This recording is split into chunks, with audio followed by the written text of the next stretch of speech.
किसका क्या पढ़ेंगे? पैसिव वॉइस पढ़ेंगे। वो भी किसका जी? हाँ बोला करो, किसका? अब हकड़ा के नहीं कहे थे, आराम से मतलब अपने अंदर जरूर बोला करो, मन में चाहे थोड़ा सा आवाज करके, ठीक है ना? हाँ। अब देखो इसमें ध्यान दो, तो इसमें हम लोग बार बार की तरह क्या करते हैं? क्या करते हैं? देखो तो सबसे पहले क्या लिखते हैं? Active voice. और इसको तुम रूल में भी कह सकते हो, ये भी राइट है, समझ में आया ना? रूल में तो एक्टिव वॉइस की हेल्पिंग वर्ब क्या हो जाएगी जी? क्या हो जाएगी? वाज और वेयर, ठीक है ना? वाज और वेयर। ये एक्टिव वॉइस की क्रिया है, लेकिन हम लोग पढ़ रहे हैं पैसिव वॉइस, तो अब हम लिखेंगे पैसिव वॉइस की हेल्पिंग वर्ब, ठीक है ना? तो अब यहाँ पर कर लेते हैं पैसिव वॉइस। तो पैसिव वॉइस की हेल्पिंग वर्ब क्या हो जाएगी? हाँ देखो क्या हो जाएगी? वाज वेयर, बस इसमें क्या जोड़ दिया जाएगा? बीइंग ना, क्या जोड़ दिया जाएगा? बीइंग, क्योंकि कॉन्टिन्यूअस है, तो जब भी कॉन्टिन्यूअस रहेगा तो वहां पर हमेशा वर्ब में आईएनजी जोड़ते हैं, तो जोड़ते हैं। समझ में आया कि नहीं? कॉन्टिन्यूअस देखो बस सहायक क्रिया के आगे बस बीइंग जोड़ दो, वो किस टेंस का पैसिव वॉइस हो जाएगा? तो पास्ट कॉन्टिन्यूअस टेंस का। या तो यदि आपको यहां से नहीं समझ में आ रहा है तो आप पिछले वाले में जाइए, मतलब चार्ट वाले में जाइए, पढ़ा है ना? हाँ पीछे जाओ। अब वर्ब, अब क्या जी? वर्ब। तो अब इस टेंस की वर्ब क्या होती है? वर्ब जो होती है वर्ब में आईएनजी, लेकिन यहाँ पर हम लोग पढ़ रहे हैं पैसिव वॉइस, तो पैसिव वॉइस में वर्ब हमेशा क्या होता है? हाँ क्या होता है? B3। अब पढ़ लेते हैं अफर्मेटिव और, तो affirmative and negative sentence. Sentence अपना लिख लोगे आगे। अब ध्यान दो, सबसे पहले ध्यान दो, तो फार्मूला जब बनाएंगे तो हम लोग क्या करते हैं? फार्मूला में थोड़ा सा समझो इधर।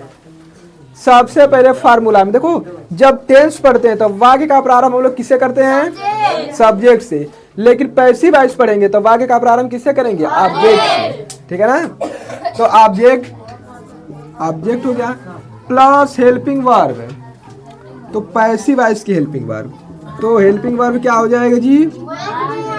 हाँ वाज वेयर, लेकिन निगेटिव भी है तो नॉट।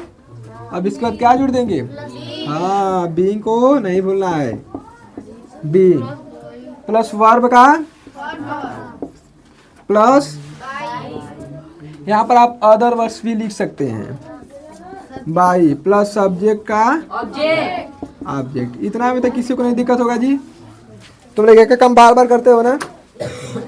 ध्यान दो, फर्स्ट उदाहरण देखो, ही वाज पेंटिंग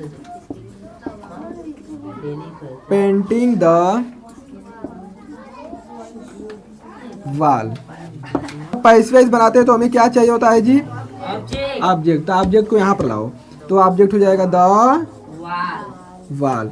अब ये एक वचन है, सिंगुलर सब्जेक्ट है ना, तो इसके साथ हेल्पिंग वर्ब वाज।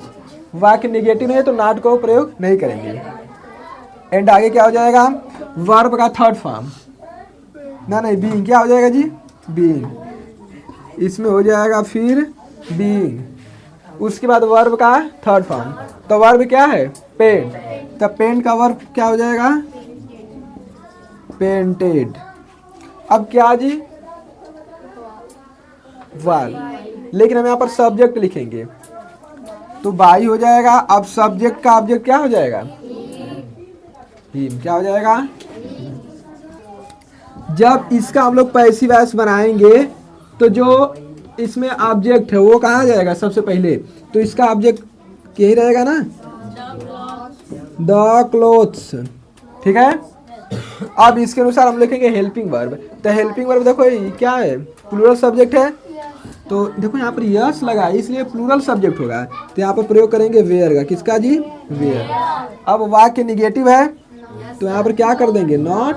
अब उसके बाद बी, ठीक है? यदि इसमें कोई अदर वर्ड्स रहता तो यहाँ पर लिख देते, नहीं है छोड़ देंगे। ठीक है, अब उसके बाद वर्ब का थर्ड फॉर्म, तो वास का थर्ड फॉर्म क्या हो जाएगा?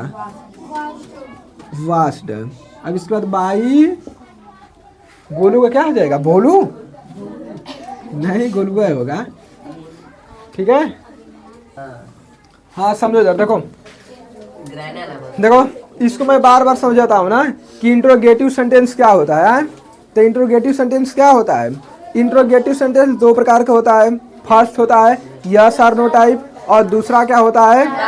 WH type. ठीक है, और यस और नो टाइप में क्या होता है? तो यस और नो टाइप में वाक्य का प्रारंभ किससे होता है? हेल्पिंग वर्ब से होता है। हेल्पिंग वर्ब का मतलब हेल्पिंग वर्ब सहायक क्रिया से।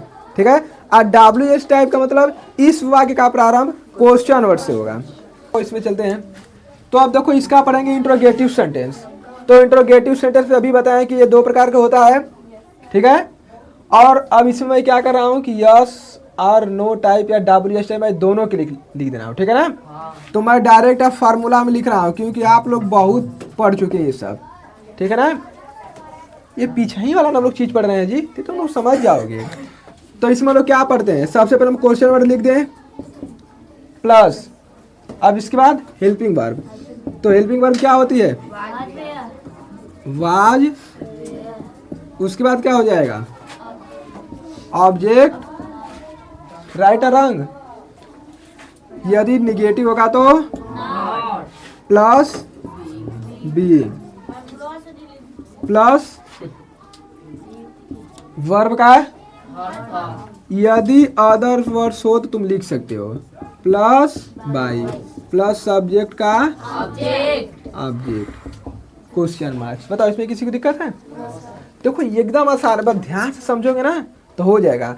अब मैं देखो मैं पीछे क्या कर रहा था, मैं यस आर नो टाइप के लिए अलग लिख रहा था, WH टाइप के लिए अलग लिख रहा था, लेकिन अब अलग लिखने की कोई जरूरत नहीं है। ठीक है ना, अब सबको तुम अब एक ही में लिख दो क्योंकि बार बार हम लोग पढ़ते आ रहे हैं, थोड़ा मतलब स्मार्ट काम करते हैं। अब फर्स्ट उदाहरण देखो, अब ना where they not driving the car. ठीक है, अब ध्यान दो इधर, इधर समझो। तो where they not driving the car. अब इस वाक्य में देख रहे हैं कि इसका प्रारंभ किससे हुआ है जी? हेल्पिंग वर्ब से। तो सेंटेंस को ध्यान देना, जब वाक्य का प्रारंभ हेल्पिंग वर्ब से होगा, ठीक है, तो हम लोग पैसिव वॉइस के वाक्य का भी प्रारंभ किससे करेंगे? किससे करेंगे जी? हेल्पिंग वर्ब से करेंगे। तो यहाँ पर हेल्पिंग वर्ब से हुआ है तो हम लोग भी हेल्पिंग वर्ब से ही करेंगे। तो यहाँ पर सब्जेक्ट क्या है? ऑब्जेक्ट है। मान लो सब्जेक्ट मान लेते हैं बनाते समय, तो ऑब्जेक्ट है। यहाँ पर जब बनाएंगे तो सब्जेक्ट के हिसाब से देखते हैं, तो एक वचन होगा, तो एक वचन के लिए वाज। अब यहाँ पर आ जाएगा तो क्या हो जाएगा? द। वाक्य निगेटिव है, नॉट लगा दो। लेकिन ध्यान देना पैसिव वॉइस में क्या जुड़ जाता है? बीइंग। यही मिस्टेक करते हैं बच्चे। तो क्या हो जाएगा? बीइंग। अब वर्ब का, तो ड्राइव का क्या हो जाएगी जी? ड्राइविंग। अब इसके बाद बाई, और दे का क्या हो जाएगा? देव। क्या हो जाएगा? दे का देव। समझ में आया ना? सेकेंड देखो, तो इसमें देखो हम लोग देख रहे हैं कि वाक्य का जो प्रारंभ है वो क्वेश्चन वर्ड से है। वाई क्वेश्चन वर्ड है, ठीक है ना। तो अब इसका पैसिव वॉइस बनाओ, तो जब पैसिव वॉइस बनाएंगे तो हम भी वाक्य का प्रारंभ किससे करेंगे? क्वेश्चन वर्ड से ही करेंगे। तो इसी को पहले लिख देंगे, तो क्या हो जाएगा? वाई। अब लेकिन यहाँ पर जो ऑब्जेक्ट रहेगा ना उसके अनुसार हम लोग यहाँ पर हेल्पिंग वर्ब लिखेंगे, ठीक है ना। तो ऑब्जेक्ट है द डोर, तब यहाँ के लिए भी क्या लगेगा? वाजा लगेगा, लेकिन डोर, ठीक है। अब इसके आगे क्या लिखेंगे? ला। अरे ऑब्जेक्ट के बाद क्या लिखते हैं? नॉट। इसमें है कहीं? छोड़ देंगे। अब उसके बाद क्या लिखेंगे? तो यहाँ पर क्या हो जाएगा? बीइंग। समझ में आया ना? क्या हो जाएगा? बीइंग। अब यहाँ पर वर्ब क्या है? ओपन। क्या है? तो इसका क्या हो जाएगा? ओपेन्ड। अदर वर्ड्स इसमें है कहीं, छोड़ देंगे। तो बाई, अब सब्जेक्ट इसमें क्या है, सी, तो सी का क्या हो जाएगा जी, हर को इधर लिख देते हैं। बताइए इसमें किसी को दिक्कत है?